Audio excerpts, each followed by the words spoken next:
Hello students, welcome to लक्ष्य biology classes. आज के दिन जो हम डिस्कस करने वाले हैं वो है पेनक्रियाज। देखिए पेनक्रियाज जो था it was associated to duodenum.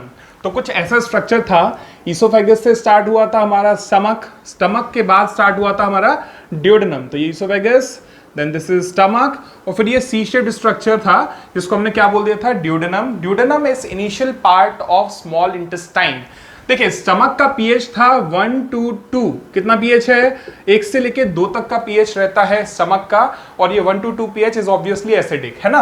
और जो हमारा ड्यूडेनम है, ड्यूडेनम का जो पीएच रहता है it is mostly around 8 pH. कितना, 8, मतलब कि कैसा पीएच है ये, दिस इज बेसिक या फिर अल्कलाइन पीएच।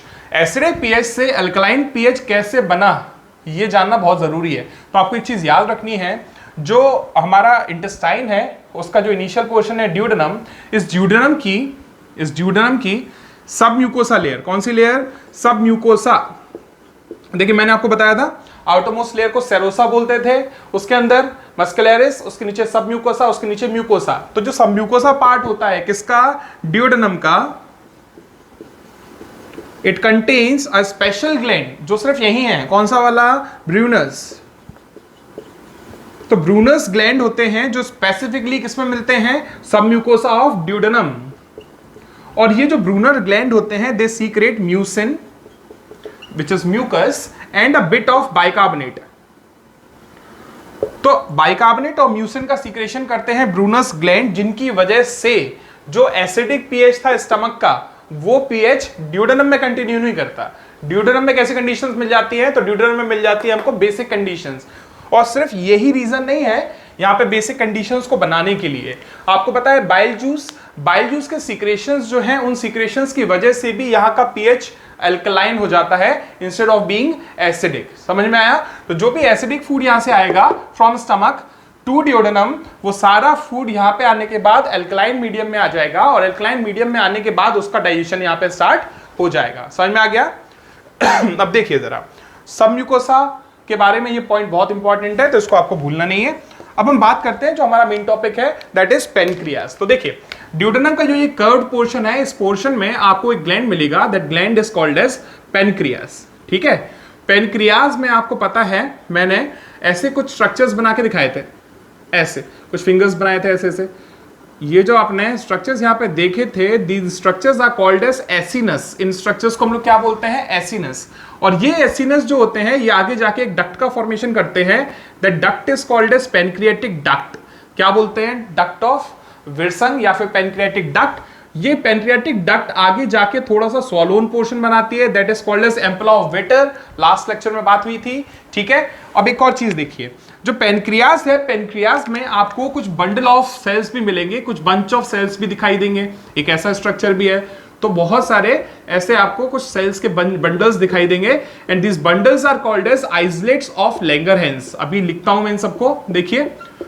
तो क्या क्या दिख रहा है आपको पेनक्रियाज में, तो पेनक्रियाज में टोटल 2 पोर्शंस दिख रहे हैं। This portion is isolates of Langerhans. क्या बोलते हैं इसको, isolates of Langerhans. And this portion is acinus. क्या बोलते हैं, एसिनस। एसिनस बोल दो, एकिनाई बोल दो, समझ रहे हो। तो एकिनाई एसिनस बोल सकते हैं, और ये जो पोर्शन है इन्हें बोलते हैं आइसोलेट्स ऑफ लैंगरहैंस। अब देखिए आइसोलेट ऑफ लैंगरहैंस बहुत इंपॉर्टेंट पोर्शन है। क्यों इंपॉर्टेंट है, देखिए आइसोलेट ऑफ लैंगरहैंस को अगर हम देखें, ऑब्जर्व करें, इसका सेक्शन करके उसको हम आइसोलेट करें, आइसोलेट करने के बाद उसको अगर हम कीनली ऑब्जर्व करें, डीपली ऑब्जर्व करें, तो आप देख पाएंगे कि इसमें पेरीफेरी में कुछ सेल्स आपको मिल जाएंगे। जो पेरीफेरी है इस बंडल ऑफ सेल्स की, वहां पे आपको ऐसे कुछ सेल्स दिखाई देंगे, पेरीफेरल सेल्स, मतलब जो लास्ट में जो सेल्स प्रेजेंट है। These cells are called as alpha cells. क्या बोलने वाले हैं इनको हम, अल्फा सेल बोलने वाले हैं। तो ये सेल है alpha cell.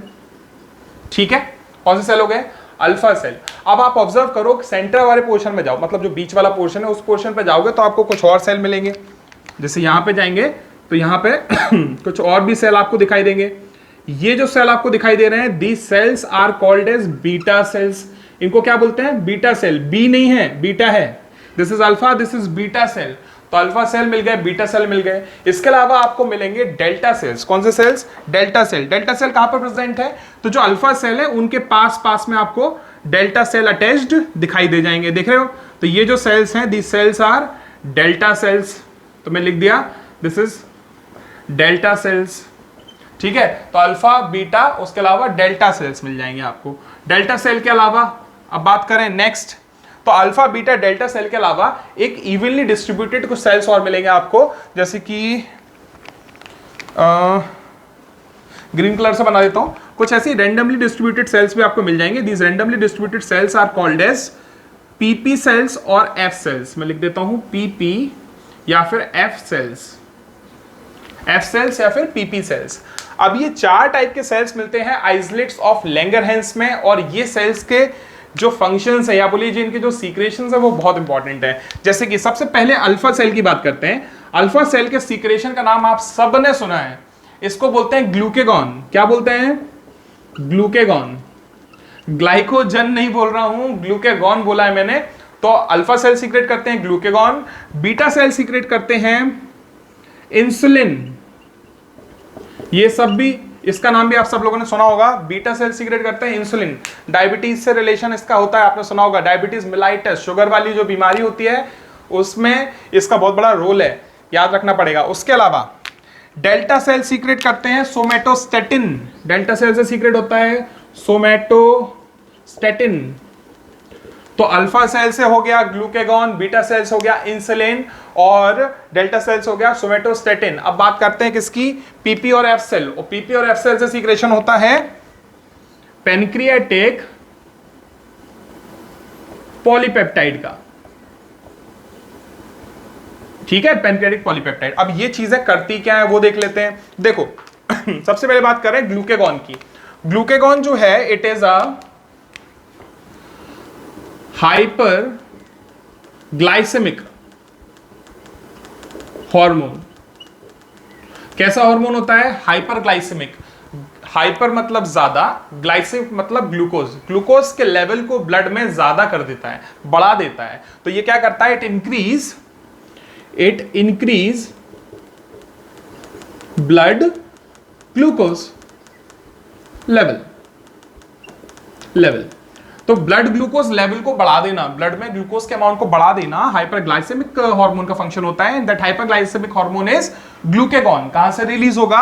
Alpha cells of isolates of Langerhans of pancreas, ठीक है। अब देखो जल्दी से, तो हाइपरग्लाइसेमिक है मतलब कि ब्लड के अंदर ग्लूकोज के अमाउंट को बढ़ाएगा। कैसे? By breaking down of glycogen into glucose. भैया लिवर में ग्लाइकोजन था, हमने कल ही पढ़ा है लास्ट लेक्चर में। ग्लाइकोजन कहां पर था? लिवर में। इस ग्लाइकोजन को तोड़ के ग्लूकोज बनाने के लिए किसकी जरूरत है? ग्लूकेगॉन। तो ग्लूकेगॉन क्या करने वाला है? ग्लूकेगॉन ग्लाइकोजन को तोड़ के क्या बनवा देगा? ग्लूकोज बनवा देगा। समझ गए? अब देखो इंसुलिन जो है इस पूरी प्रोसेस का उल्टा करता है, मतलब कि it is a hypoglycaemic hormone. मतलब हाइपो मतलब लेस, ग्लाइसेमिक मतलब ग्लूकोज। तो ब्लड में ग्लूकोज के अमाउंट को कम करता है। तो मैं ऐसे लिख देता हूं, ये क्या करेगा? ब्लड ग्लूकोज को कम कर देगा। डाउनवर्ड एरो बनाया मतलब कम कर देगा। तो hypoglycaemic hormone blood glucose level को क्या करेंगे? कम कर देंगे। समझ में आ गया? मतलब इंसुलिन की बात हो रही है। एक और चीज, कैसे? Bye conversion of blood glucose into glycogen. तो ब्लड ग्लूकोज को ग्लाइकोजन में कन्वर्ट कर देगा ये ऑटोमेटिकली। कौन? इंसुलिन। कहां पर जाके? लिवर में। तो लिवर में इंसुलिन ग्लूकोज को कन्वर्ट कर देगा ग्लाइकोजन में, और ग्लाइकोजन स्टोर हो जाएगा और ब्लड ग्लूकोज कम हो जाएगा। समझ में आ गया? अब देखो नेक्स्ट पोर्शन, सोमेटोस्टेटिन की बात कर लो। सोमेटोस्टेटिन बहुत इंपॉर्टेंट है। क्यों? कहीं ऐसा ना हो जाए पहले इंसुलिन आया, इंसुलिन ने ब्लड ग्लूकोज कम किया, ठीक है, फिर ग्लूकागॉन सीक्रेट हो गया, उसने ब्लड ग्लूकोज बढ़ा दिया। फिर इंसुलिन आया, उसने ब्लड ग्लूकोज फिर से कम कर दिया। फिर ग्लूकागॉन आया, उसने ब्लड ग्लूकोज फिर से बढ़ा दिया। क्या हमारी बॉडी में यही चलते रहना चाहिए? कभी बैलेंस नहीं बनना चाहिए? तो हमारी बॉडी में बैलेंस बनना चाहिए ऑब्वियसली। इसलिए हमें क्या करना पड़ेगा? हमें इंसुलिन और ग्लूकागॉन दोनों को कंट्रोल करना पड़ेगा। और इनके सीक्रेशंस को कंट्रोल कौन करेगा? तो इनके सीक्रेशंस को कंट्रोल करता है सोमेटोस्टेटिन। तो मैं लिख देता हूं, it controls both alpha and beta cells है ना। अल्फा बीटा सेल्स को कंट्रोल कर लिया तो ऑटोमेटिकली इंसुलिन ग्लूकागॉन दोनों ही कंट्रोल हो जाने वाले हैं, है ना। अब पीपी सेल और एफ सेल सीक्रेट करते हैं पैनक्रियाटिक पॉलीपेप्टाइड। क्या करता है पैनक्रियाटिक पॉलीपेप्टाइड? तो एसिनस को कंट्रोल करता है। यहां से जो सीक्रेशंस होने वाले हैं उन सीक्रेशंस को कंट्रोल करता है कौन? Pancreatic polypeptide. तो कब पैनक्रियाटिक जूस का या कब पैनक्रियास के एंजाइम का सीक्रेशन होना चाहिए वो डिपेंड करता है किस पे? पैनक्रियाटिक पॉलीपेप्टाइड पे। It can control the release of pancreatic juice from acinus. समझ में आया? चलो अब बात करते हैं एसिनस के बारे में। क्या होता है एसिनस? तो एक्सिनस जो है it is exocrine part of pancreas. भैया एक्सोक्राइन का मतलब क्या होता है? तो मतलब कि एंजाइम सीक्रेट करने वाला पोर्शन है ये किसका? पैनक्रियास का। तो फिर ये क्या है आइसोलेट ऑफ लैंगरहैंस? ये है एंडोक्राइन पार्ट ऑफ पैनक्रियास। तो याद रखना आइसोलेट ऑफ लैंगरहैंस से सीक्रेट होता है हॉर्मोन्स का। किसका? हार्मोन का रिलीज होता है। और एक्सोक्राइन पार्ट जो कि एसिनस है यहां से रिलीज होते हैं enzymes for digestion of food. तो भैया फूड के डाइजेशन के लिए अगर एंजाइम का रिलीज हो रहा है तो वो पैनक्रियास के किस पोर्शन से रिलीज होंगे? तो वो रिलीज होंगे फ्रॉम एसिनस। और अगर हार्मोन का रिलीज होना है तो वो कहां से रिलीज होंगे? तो वो रिलीज होंगे फ्रॉम आइसोलेट ऑफ लैंगरहैंस। याद रखेंगे आइसोलेट ऑफ लैंगरहैंस से हार्मोन रिलीज होके कहां जाएंगे? ब्लड में। और एंजाइम कहां जाएंगे? ऐसा बोल सकते हो हमारे ड्यूडेनम में।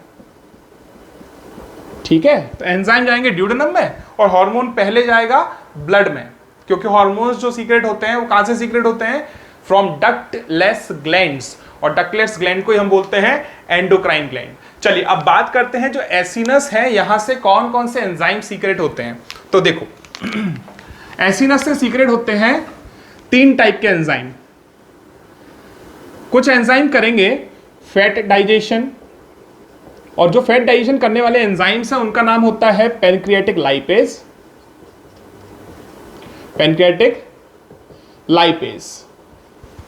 एक याद रखना है ये। दूसरा कार्बोहाइड्रेट डाइजेशन। कार्बोहाइड्रेट के डाइजेशन के लिए यहां से सीक्रेशन होता है, सबसे पहला एंजाइम है पैनक्रियाटिक अमाइलेज। P.अमाइलेज लिख रहा हूं, this is pancreatic amylase. Second is disaccharidases. Disaccharidase में कौन आते हैं? तो उनके नाम हैं सुक्रेज, लैक्टेज, माल्टेज एटसेट्रा। तो सुक्रेज हुआ, लैक्टेज हुआ, माल्टेज हुआ, ये एंजाइम्स आएंगे डाइसैकेराइडेजेस में और कार्बोहाइड्रेट्स में काउंट करेंगे। अब आते हैं नेक्स्ट लास्ट और वेरी इंपॉर्टेंट पोर्शन। क्या याद रखेंगे? Protein digestion. भैया तो प्रोटीन डाइजेशन के लिए भी एंजाइम्स होते हैं किसके पास? हमारे एसिनस के पास या पैनक्रियास के पास। कौन से प्रोटीन डाइजेशन के एंजाइम्स यहां से रिलीज होंगे? तो देखिए सबसे पहला वाले का आपको नाम याद रखना है, first one is trypsinogen.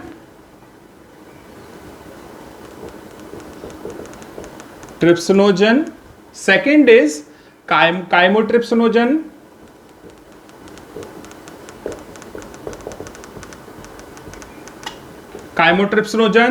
Third is procarboxy peptidase.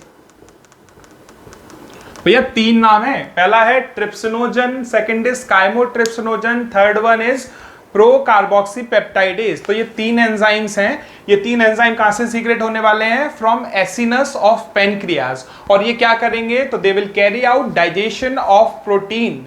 अब एक चीज याद रखना, ये सारे एंजाइम्स कैसे हैं? इनएक्टिव हैं। कैसे एंजाइम्स हैं? इनएक्टिव। और इनको एक्टिवेट करने के लिए जरूरत पड़ेगी इंटेस्टाइन के जूस की, मतलब इंटेस्टाइनल जूस मतलब इंटेस्टाइन का जूस नहीं निकालना है, इंटेस्टाइन भी कुछ एंजाइम सीक्रेट करती है। मतलब कि हमारी जो ड्यूडेनम है यहां से भी कुछ एंजाइम सीक्रेशन होंगे और वो एंजाइम एक्टिवेट करेंगे इन एंजाइम्स को। इनमें से भी किसको? स्पेसिफिकली ट्रिप्सिनोजन को। किसको? ट्रिप्सिनोजन। तो हमें याद रखना है एसिनस से सीक्रेट होते हैं एंजाइम्स, जैसे कि फैट डाइजेशन के लिए कौन सा एंजाइम?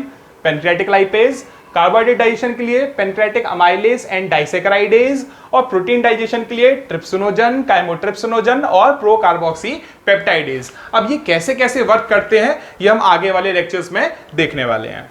चलिए